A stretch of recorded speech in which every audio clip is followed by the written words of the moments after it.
Hello friends, நான் உங்கள் மாணிக்கம். நீங்கள் பார்த்துனுக்கிறது தான் உங்களுடைய மாணிக்கம் வீவ்ஸ் யூடியூப் சேனல். ஸோ இன்றைக்கி நம்ம சேனலில் ஒரு அதிர்ச்சி அளிக்கிற, நம்ம ஒரு இதயத்தையே உழுக்கிற மாதிரி ஒரு சம்பவத்தை பற்றி தான் நம்ம பேச போகிறோம். அதாவது சென்னையில் அடையாறு பகுதியில் ஒரு 3 கொலை நடந்திருக்குங்க. அதாவது நம்ம சமூகத்தோட ஒரு இருள் பக்கத்தை வெளிச்சம் போட்டு காட்டுற மாதிரியான ஒரு சுச்சுவேஷன் தான் நடந்திருக்கு. அதாவது பார்த்தீங்கன்னா, ஒரு ஏழை வட இந்தியன், அதாவது நார்த் இந்தியாவிலேருந்து வந்த அவங்க இங்கே லைஃப்பை தேடி வந்த ஒரு ஃபேமிலி. அதாவது ஒரு 3 பேர், ஒரு அப்பா, அம்மா, ஒரு 2 வயசு குழந்தை. இவங்களை கொடூரமாக கொண்டு இருக்காங்க. இது பார்த்தீங்கன்னா வெறும் செய்தி இல்லை, இது ஒரு பெரிய ஒரு சோகத்தை தர ஒரு நியூஸ். அதாவது அதை பற்றி இந்த வீடியோவில் நீங்கள் தெளிவாக பார்க்கலாம். நான் எனக்கு தெரிஞ்ச வரைக்கும் உங்களுக்கு ஷேர் பண்ணுறேன். ஸோ இதை கேட்டு நீதிக்கான குரல் நீங்கள் தான் கொடுக்கணும். ஸோ முதல்ல சம்பவத்தோட பின்னணி என்னன்னு பார்க்கலாம். பீகார் மாநிலத்தை சேர்ந்தவர் கௌரவகுமார். இவருக்கு 25 வயசு. அவர் அதாவது ஒரு செக்யூரிட்டி வேலையில் இருந்தார். அவரது ஒய்ஃப் முனிதா குமாரி. அவங்களுடைய ஏஜ் 20. அவங்க 2 பேருக்கு பார்த்தோம்னா 2 வயசில் ஒரு பையன். அது பிர்மானி குமார். அவங்களுடைய சொந்த ஊரில் வச்சவங்க பேர். ஸோ அவங்க குடும்பம் ஒரு நல்ல எதிர்காலத்தை தேடி நம்ம ஊருக்கு சென்னை தேடி ஜனவரி 21, 2026 அன்னைக்கு சென்னைக்கு வந்திருக்காங்க. கௌரவ் இதுக்கு முன்னே பார்த்தோன்னா ஸ்ரீபெரும்புதூரில் ஒரு தனியார் நிறுவனத்தில் பார்த்தோன்னா வேலை செஞ்சுருக்காரு. ஸோ அவர் இப்போ புதிய வேலை தேடி இருக்கும்போது அவர் தரமணி சென்ட்ரல் பாலிடெக்னிக் காலேஜில் குடியிருந்தார். ஆனால் பார்த்தோன்னா ஜனவரி 25ஆம் தேதி, அதாவது அவரோட வாழ்க்கையில் ஒரு கொடூரமாக முடிஞ்சிச்சு. அதே பீகார் மாநிலத்தை சேர்ந்த சில பேர் தான். அதாவது சிக்கந்தர் அப்படின்னு சொல்லிட்டு அவருக்கு 33 வயசு. அவர் நரேந்திரகுமார்ங்கிற ஒருத்தர், அவருக்கு 45 வயசு. அண்ட் ரவீந்திரநாத் தாகூர், அவருக்கு 45 வயசு. And because 25. அதே மாதிரி இன்னொருத்தர், அவர் பேர் தெரியல, அடையாளம் தெரியல. ஸோ இவங்க கூட சேர்ந்து கௌரவர் அன்றைக்கி குடிச்சுன்னு இருந்திருக்காரு. அப்போ அவர்களை முனிதா அதாவது பாலியல் வன்கொடுமை செய்ய சொல்லிட்டு ட்ரை பண்ணாங்க. இதனால் 2 பேருக்கு நடைபெற்ற சண்டையில் பார்த்தோன்னா அந்த இரும்பு கம்பி கௌரவ், முனிதா, பிர்மானி 3 பேரையும் கொண்டிருக்காங்க. எவ்வளோ கொடூரம் பாருங்கள். ஒரு சின்ன குழந்தைய கூட விட்டு வைக்கல. இவங்களுடைய அதாவது பீகார் அவங்க ஊர் சேர்ந்தவங்களே இப்படி கொடூரமாக கொலை பண்ணியிருக்காங்க.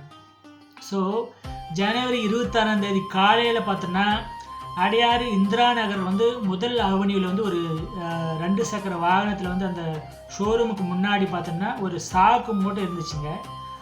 அதுலேருந்து பார்த்தோன்னா ரத்தம் ஒழுகினு நிறைய பேர் பார்த்து அது போலீஸ் கம்ப்ளைண்ட் போலீஸ்காரங்க செக் பண்ணியிருக்காங்க. ஸோ அதில் கௌரவனோட உடல், தலை, அவங்க முகத்துலேருந்து நிறைய காயம் இருந்திருக்கு. அவங்க உடம்பு பார்த்தோன்னா ராயப்பேட்டை அரசு மருத்துவமனையில் அனுப்பிச்சு செக் பண்ணியிருக்காங்க. இல்லை சிசிடிவி கேமராவில் பார்த்தோன்னா 2 பேர் மோட்டார் சைக்கிள் அவங்க உடம்பு வீசிட்டு போனது போலீஸாரங்க பார்த்து கண்டுபிடிச்சிருக்காங்க. அதுக்கு அடுத்த நாள் ஜனவரி 27ஆம் தேதி பார்த்தோன்னா இந்திரா நகர் ரயில்வே ஸ்டேஷன் பக்கத்தில் பக்கிங்ஷாம் அந்த கால்வாயில் பார்த்தோன்னா அந்த பிர்மானியோட உடலை கண்டுபிடிச்சிருக்காங்க. ஒய்ஃப் பிர்மானி, அவங்களோட உடலை கண்டுபிடிச்சிருக்காங்க. போலீஸாருங்க தீவிரமாக விசாரணை செஞ்சு ஜனவரி 28ஆம் தேதி அன்னைக்கு அந்த 5 குற்றவாளிகள் கைது செஞ்சுருக்காங்க. அவங்க கொடுத்த வாக்குமூலத்தில் முனிதாவினோட உடலை இந்திரா நகர் எம்ஆர்டி ரயில்வே நிலையத்தில் அருகில் இருக்க குப்பை தொட்டியில் வீசினதை அவங்க சொல்லியிருக்காங்க. அதனால் ஜனவரி 30ஆம் தேதி அந்த பெருங்குடி குப்பை கடங்களை தேடி இருக்காங்க போலீஸ்காரங்க போயிட்டு. ஸோ குப்பை லாரி டிரைவர் அவங்க என்ன சொல்லியிருக்காங்கன்னா, அவங்க சொன்னதை வச்சு நிறைய இடங்களை அவங்கள வச்சு சுற்றி தேடி பார்த்துன்னு இருக்காங்க. ஸோ அந்த சம்பவம் சென்னையில் ஒரு நார்த் இந்தியாவிலேருந்து வந்த ஒரு எம்ப்ளாயி அவங்களுடைய பாதுகாப்பு கொடுத்து என்ன அவங்களுடைய பாதுகாப்பு என்னன்னு சொல்லிட்டு கேள்வி கேட்குற மாதிரி ஆயிருக்கு. ஸோ அவங்க நம்ம ஊருக்கு பிழப்பு தேடி வந்திருக்காங்க. ஆனால் இது போன்ற கொடுங்க நடக்குது.